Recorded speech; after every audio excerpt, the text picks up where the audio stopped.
नमस्कार, NTV news में आपका स्वागत है। मैं साक्षी। पेश है आज की प्रमुख हलचल। 22 जुलाई को मुख्यमंत्री डॉक्टर मोहन यादव ने वीडियो कॉन्फ्रेंसिंग के माध्यम से अधिकारियों को बाढ़ की स्थिति में राहत और बचाव कार्य तथा खाद बीज वितरण के संबंध में निर्देश दिए। मुख्यमंत्री ने कहा कि प्रदेश में अब तक औसत से 61% अधिक वर्षा हो चुकी है। बाढ़ और अन्य प्राकृतिक आपदा के संबंध में पूर्वानुमान के अनुसार चेतावनी समय पर जारी कराएं। सभी जिलों में उपयुक्त स्थलों पर राहत शिविरों का निर्माण करके पीड़ितों के आवास, भोजन, पानी, प्रकाश और उपचार की व्यवस्था करें। प्राकृतिक आपदा के समय राहत और बचाव के कार्य तत्परता से करें। आपदा के समय ऐसे प्रबंध करें कि किसी की भी मौत ना हो। आगामी त्योहारों के दौरान ही कानून और व्यवस्था बनाए रखने के लिए समुचित प्रबंध करें।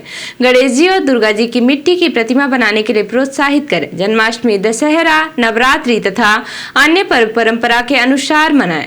वीडियो कॉन्फ्रेंसिंग में मुख्यमंत्री डॉक्टर यादव ने कहा कि प्रदेश में खाद की पर्याप्त उपलब्धता है। खाद के वितरण पर कड़ी निगरानी रखें। नैनो, यूरिया और जैविक खाद के उपयोग के लिए भी किसानों को प्रोत्साहित करें। खाद के रैक प्राप्त होने तथा जिले में उपलब्धता के संबंध में आम जनता को विभिन्न संचार माध्यम से लगातार सूचनाएं दें। अमानक खाद और बीज बिक्री करने वालों पर कड़ी कार्यवाही करें। मुख्यमंत्री ने कहा कि प्राकृतिक आपदा पीड़ितों राहत राशि वितरण के साथ साथ बीमा सुरक्षा का भी लाभ दें। जिला स्तर पर बीमा सलाहकार समिति गठित करें। प्राकृतिक आपदा में राहत मंद 6 से 4 से राहत शिविरों के लिए भी राशि का प्रावधान है, इसका उपयोग करें।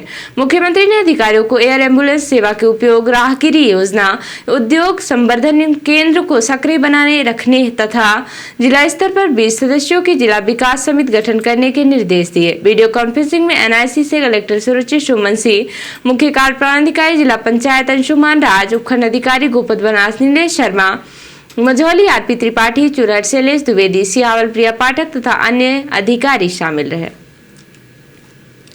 नागरिकों की समस्याओं के त्वरित निराकरण के लिए शासन के निर्देशानुसार प्रत्येक मंगलवार को जिला पंचायत सभागार में सुबह 11 बजे से दोपहर 1 बजे तक जनसुनवाई आयोजित की जाती है। इस बार आयोजित जनसुनवाई में कलेक्टर श्री सुरुचि सुमन सिंह द्वारा जिले के विभिन्न अंचलों से आए 195 आवेदकों की समस्याओं को ध्यानपूर्वक सुनते हुए संबंधित अधिकारियों से संपर्क कर शिकायत की वस्तुस्थिति की जानकारी प्राप्त की गई तथा उसके निराकरण के लिए निर्देश दिए गए।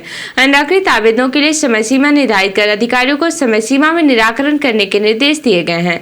22 जुलाई को सीधी जिला पंचायत सभागार में आयोजित जनसुनवाई में तहसील बहरी के शिकायतकर्ता हरिलाल लोनिया, भाईलाल लोनिया, पिता राजकुमार लोनिया, छोटा लोनिया, शिबालक लोनिया ने अपनी समस्या का आवेदन दिया। जनसुनवाई में अपनी समस्या का आवेदन देने के बाद शिकायतकर्ताओं ने एनटीवी न्यूज को बताया कि उसके जमीनी मामले में उनके क्षेत्र के अनुविभागीय अधिकारी द्वारा दबाव में आकर उनके पक्ष में पारित आदेश में 1 हफ्ते में ही स्थगन आदेश दे दिया।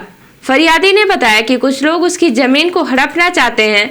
वह गरीब हैं और न्याय के लिए दर दर भटक रहे हैं। जिला पंचायत में जनसुनवाई अपना शिकायती आवेदन देने के बाद यह गरीब अब शासन प्रशासन से न्याय की उम्मीद लगाकर बैठे हैं। अब देखना है कि इन जैसे गरीबों की प्रशासन क्या सुनता है, क्या इन्हें न्याय देता है या आने वाला समय बताएगा। स्वच्छ सर्वेक्षण 2024 अंतर्गत नगर पालिका परिषद सीधी को स्टार रेटिंग में 3 स्टार और ODF++ मिलने के उपलक्ष्य में नगर पालिका परिषद सीधी के अध्यक्ष काजल वर्मा के निर्देशन में स्थानीय मानस भवन सीधी में स्वच्छता कर्मियों के स्वच्छता कार्यशाला एवं उनके सम्मान समारोह कार्यक्रम का आयोजन किया गया। कार्यक्रम में नपा सीधी अध्यक्ष काजल वर्मा द्वारा सभी सफाई कर्मचारियों को संबोधित कर शुभकामनाएं देते हुए सफाई कर्मचारियों के ऊपर पुष्प वर्षा की गई एवं समस्त सफाई कर्मचारियों के द्वारा किए जाने वाले कार्यों की सराहना करते हुए कहा कि सुबह सर्वप्रथम उठकर अपने शहर को स्वच्छ बनाने के लिए आप जब शहर के लोग सो रहे होते हैं तब से आप घर से निकलते हैं और बहुत ही महत्वपूर्ण कार्य करते हुए शहर की सफाई में अपना योगदान दे रहे हैं। कार्यक्रम में समस्त कर्मचारियों हेतु भोजन व्यवस्था का भी प्रबंध किया गया, जिसके तहत अध्यक्ष काजल वर्मा सहित सभी उपस्थित अतिथियों द्वारा सफाई कर्मचारियों को अपने हाथों से भोजन भी परोसा गया। स्वच्छ सर्वेक्षण 2024 में नगर पालिका परिषद सीधी ने उत्कृष्ट प्रदर्शन किया है। नगर पालिका सीधी को इस वर्ष रीवा संभाग के समस्त नगर पालिका में प्रथम स्थान प्राप्त हुआ है। कार्यक्रम में मुख्य नगर पालिका अधिकारी सीधी श्रीमती मिनी अग्रवाल ने सभी कर्मचारियों को बधाई देते हुए कहा कि अब अपनी जिम्मेदारी और बढ़ गई है, हमें और आगे मेहनत करते हुए अपने शहर को स्वच्छ रखने की आवश्यकता है। सीधी जिले में दिनों दिन बिगड़ती विद्युत व्यवस्था से आम जनता त्रस्त है। बारिश के मौसम में मामूली बदलाव होते ही घंटों नहीं बल्कि दिनों तक बिजली आपूर्ति ठप हो जाती है। इससे जनजीवन तो प्रभावित हो ही रहा है, साथ ही किसान, छात्र, व्यापारी एवं ग्रामीण क्षेत्रों के नागरिक भारी परेशानियों का सामना कर रहे हैं। शिवसेना प्रदेश उपाध्यक्ष विवेक पांडे ने कलेक्टर के नाम विद्युत विभाग के मुख्य अभियंता को ज्ञापन सौंपते हुए चेतावनी दी है कि यदि जिले की विद्युत समस्याओं का जल्द समाधान नहीं किया गया तो संगठन ग्रामीणों के साथ मिलकर घेराव आंदोलन के लिए बाध्य होगा। रिपोर्टर हिमायत रतेला ने बताया कि नैनीताल पुलिस ने पंचायत चुनावों के मद्देनजर सट्टा, स्मैक और अवैध शराब के खिलाफ बड़ी कार्यवाही की है और 4 तस्कर गिरफ्तार किए हैं।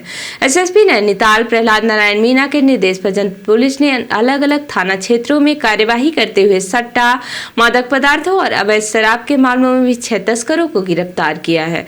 पकड़े गए आरोपियों में खालिद पुत्र ताहिर निवासी लाइन नंबर 18, शकील पुत्र रईस निवासी दुर्गा मंदिर के पास बड़ी रोड इंदिरा नगर, राजेंद्र सिंह राणा पुत्र स्वर्गीय बहादुर सिंह राणा निवासी रेलवे पड़ाव रामनगर, चीकू सिंह पुत्र गुरनाम सिंह निवासी तुमड़िया दाम 1 मालधन थाना रामनगर, कृपाल राम पुत्र श्री पनीर राम निवासी ग्राम आखिल दुर्गा, बलवंत बिष्ट पुत्र स्वर्गीय नारायण सिंह बिष्ट निवासी पूर्वी खेड़ा गोलापार शामिल है।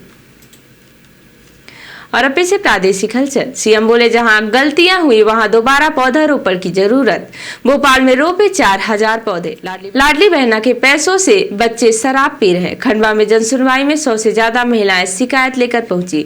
दतिया के थाना गोदन में पदस्थ सहायक उप निरीक्षक प्रमोद पावन ने थाना परिसर स्थित सरकारी आवास में फांसी लगाकर आत्महत्या की। और सीएम बोले खाद की कालाबाजारी पर हो सख्त कार्रवाई।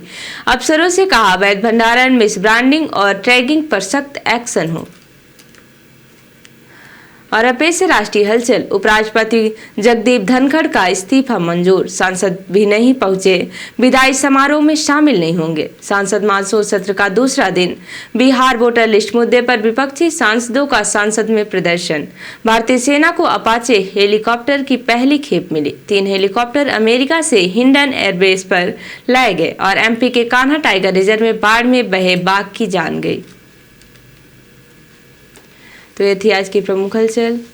नमस्कार।